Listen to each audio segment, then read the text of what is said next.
ಒಂದು ತಿಂಗಳು ಕಳೆದರೂ ಸಹಿತ ಇಸ್ರೇಲ್ ಅಮೆರಿಕ ಮತ್ತು ಇರಾನ್ ಯುದ್ಧ ನಿಲ್ತಾನೇ ಇಲ್ಲ. ಹೋಗ್ತಾ ಭೀಕರತೆಯನ್ನ ಪಡೆದುಕೊಳ್ತಾ ಇದ್ದಾವೆ ಈ ಯುದ್ಧಗಳು. ಸೌದಿ ರಾಜಧಾನಿ ರಿಯಾದ್ ಮೇಲೆ ಡ್ರೋನ್ ಅಟ್ಯಾಕ್ ನಡೆದಿದೆ. Iran attack, Kuwait, Saudi Arabia ಧಗಧಗ ಕ್ಷಿಪಣಿ ದಾಳಿಗೆ ನಡು ರಸ್ತೆಯಲ್ಲೇ ವಾಹನಗಳು ಸುಟ್ಟು ಭಸ್ಮವಾಗಿದೆ.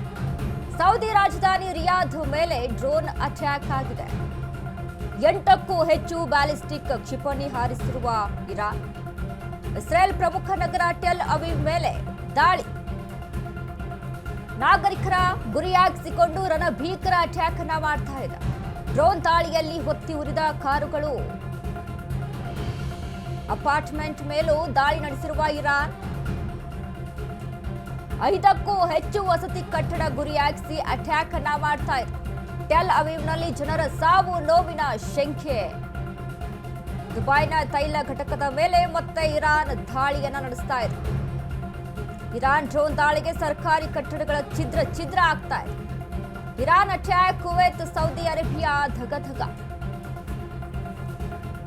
ಕ್ಷಿಪಣಿ ದಾಳಿಗೆ ನಡು ರಸ್ತೆಯಲ್ಲೇ ವಾಹನಗಳು ಸುಟ್ಟು ಭಸ್ಮವಾಗಿದೆ. ನೋಡಿ, ಯುದ್ಧದ ಭೀಕರತೆ ಎಷ್ಟರ ಮಟ್ಟಿಗೆ ತಡ್ತಾ ಇದೆ ಅಂತ ಅಂದ್ರೆ, ಒಂದು ಕಡೆ ಇರಾನ್ ಯುದ್ಧದಿಂದ ಹಿಂದಕ್ಕೆ ಸರಿಯೋ ಮಾತೇ ಇಲ್ಲ ಅನ್ನುವಂತ ರೀತಿಯಲ್ಲಿ ಸೌದಿ ಅರೇಬಿಯಾ ಮೇಲೂ ಕೂಡ ದಾಳಿಯರಿಗೆ ಮುಂದಾಗಿರುವಂತದ್ದು. ಇನ್ನು ಅದ್ರ ಜೊತೆಗೆ ದುಬೈನ ತೈಲ ಘಟಕದ ಮೇಲೆ ಮತ್ತೆ ಇರಾನ್ ದಾಳಿಯನ್ನು ನಡೆಸ್ತಾ ಇದೆ.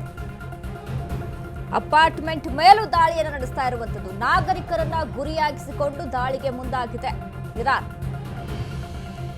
ನೋಡಿ, ಯಾಕೆ ದುಬೈನಲ್ಲಿ ಇರಾನ್ ನಾಗರಿಕರನ್ನ ಗುರಿಯಾಗಿಸಿಕೊಂಡು ದಾಳಿ ಮಾಡುತ್ತೆ ಅಂತ ಅಂದ್ರೆ, ದುಬೈ ಯಾವುದಕ್ಕೆ ಫೇಮಸ್ಸು? ಸಾಕಷ್ಟು ನಮ್ಮ ಕನ್ನಡಿಗರು ಆಗಿರ್ಬೋದು, ಬೇರೆ ಬೇರೆ ರಾಜ್ಯದವರು ಆಗಿರ್ಬೋದು, ದುಬೈನಲ್ಲಿ ಹೋಗಿ ನೆಲೆಸಬೇಕು ಅಂತಾರೆ. ಅಂದ್ರೆ ಒಂದು ವರ್ಚಸ್ಸನ್ನ ಅಲ್ಲಿ ಡಿಮ್ಯಾಂಡ್ ಮಾಡುವಂತ ಒಂದು ಜಾಗ, ಅದು ಡಿಮ್ಯಾಂಡ್ ಮಾಡುವಂತ ಒಂದು ದೇಶ. ಸೊ ಹಾಗಾಗಿ ದುಬೈನಲ್ಲಿ ಹೋಗಿ ನಾಗರಿಕರು ವಾಸ ಮಾಡಬೇಕು. ದುಬೈನಲ್ಲಿ ಒಂದು ಮನೆ ಕಟ್ಬಿಟ್ರೆ ಸಾಕಪ್ಪ. ಅಂದ್ರೆ ದೊಡ್ಡ ದೊಡ್ಡ ಶ್ರೀಮಂತರು ಅಲ್ಲಿ ಇರುವಂತದ್ದು, ಸ್ಟಾರ್ ನಟ ನಟಿಯರು ಇರುವಂತದ್ದು, ಸೆಲೆಬ್ರಿಟಿಗಳು ಇರುವಂತದ್ದು ದುಬೈ. ಯಾಕೆ ಅಲ್ಲಿ ಆಯ್ಕೆ ಮಾಡ್ಕೊಳ್ತಾರೆ ಅಂತಂದ್ರೆ, ಅಲ್ಲಿರುವಂತ ವರ್ಚಸ್ಸು, ಅಲ್ಲಿರುವಂತ ಲೈಫ್ ಸ್ಟೈಲ್ ಆಗಿರ್ಬೋದು, ಇದೆಲ್ಲವನ್ನ ಕೂಡ ಸೆಲೆಬ್ರಿಟೀಸ್ಗಳು ಅಲ್ಲಿ ಇಷ್ಟಪಡ್ತಾರೆ. ಹಾಗಾಗಿ ದುಬೈ ಮೇಲೆ ನಾಗರಿಕರನ್ನ ಗುರಿಯಾಗಿಸಿ ದಾಳಿ ಮಾಡ್ತಾ ಇದೆ ಇರಾನ್. ನೋಡಿ, ದುಬೈನಲ್ಲಿರುವಂತ ತೈಲ ಘಟಕದ ಮೇಲೆ ದಾಳಿಯನ್ನ ನಡೆಸ್ತಾ ಇದೆ. ಇನ್ನು ಅದರ ಜೊತೆಗೆ ಸೌದಿ ಅರೇಬಿಯಾ ಕೂಡ ಧಗಾಧಗ, ಕುವೈತ್ ಆಗಿರ್ಬೋದು, ಸೌದಿ ಅರೇಬಿಯಾ ಆಗಿರ್ಬೋದು, ಕ್ಷಿಪಣಿ ದಾಳಿಗಳನ್ನು ನಡೆಸ್ತಾ ಇದೆ. ನಡು ರಸ್ತೆಯಲ್ಲೇ ವಾಹನಗಳು ಸುಟ್ಟು ಭಸ್ಮವಾಗ್ತಾ ಇದ್ದಾವೆ.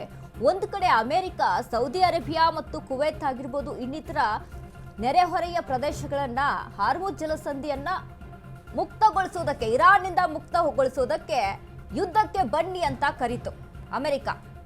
ಆದ್ರೆ ಯಾವುದೇ ದೇಶಗಳು ಕೂಡ ಅದಕ್ಕೆ ಸಪೋರ್ಟ್ ಅನ್ನ ಕೊಡ್ಲಿಲ್ಲ. ಯಾಕೆ? ಈಗ ನಾವು ಅಮೆರಿಕದ ಜೊತೆ ಸೇರಿ ನಾವು ಮುಂದೆ ಸಾಗಿದ್ವಿ ಅಂತ ಅಂದ್ರೆ, ಯುದ್ಧಕ್ಕೆ ಅಂತ ನಿಂತ್ವಿ ಅಂತ ಅಂದ್ರೆ, ಮುಂದಿನ ಭವಿಷ್ಯವನ್ನ ಕೂಡ ನಾವು ನೋಡ್ಕೊಳ್ಬೇಕಲ್ವಾ? ಈಗ ಯುದ್ಧ ಮಾಡಿ ಅಮೆರಿಕ ತನಗೆ ಏನ್ ಬೇಕೋ ಅದನ್ನ ಲಾಭ ತೆಗೆದುಕೊಂಡು ಹಿಂದಕ್ಕೆ ಸರಿದ್ಬಿಡುತ್ತೆ. ಆದ್ರೆ ಮುಂದಿನ ಭವಿಷ್ಯ ನಮ್ದು, ನಮ್ಮ ದೇಶದ ಭವಿಷ್ಯ ಯಾವ ರೀತಿಯಾಗಿರುತ್ತೆ, ಇದನ್ನೆಲ್ಲ ಗಮನದಲ್ಲಿ ಇಟ್ಕೊಂಡು ಕುವೈತ್ ಆಗಿರ್ಬೋದು, ಸೌದಿ ಅರೇಬಿಯಾ ಆಗಿರ್ಬೋದು, ಒಮನ್ ಆಗಿರ್ಬೋದು, ಇವ್ಯಾವು ಸಹಿತ ಯುದ್ಧಕ್ಕೆ ಮುಂದಾಗ್ಲಿಲ್ಲ. ಬಟ್ ಈಗ ಇರಾನ್ ಏನ್ ಮಾಡ್ತಾ ಇದೆ? ಅವುಗಳ ಮೇಲೆ ದಾಳಿಯನ್ನ ಮಾಡ್ತಾ ಇದೆ. ಹಾಗಾದ್ರೆ ಈಗ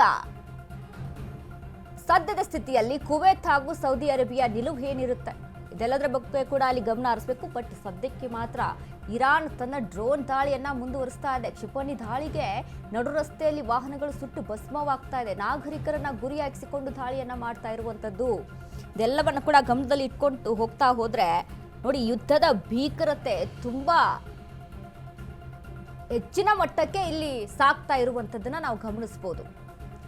ದೊಡ್ಡ ದೊಡ್ಡ ಬಿಲ್ಡಿಂಗ್ಗಳ ಮೇಲೆ ಆ ದೇಶದ ವರ್ಚಸ್ ಎಲ್ಲಿರುತ್ತೆ, ಆ ವರ್ಚಸ್ಗಳನ್ನ ಗುರಿಯಾಗಿಸಿಕೊಂಡು ಅಲ್ಲಿ ದಾಳಿಯನ್ನ ಮಾಡ್ತಾ ಇದೆ.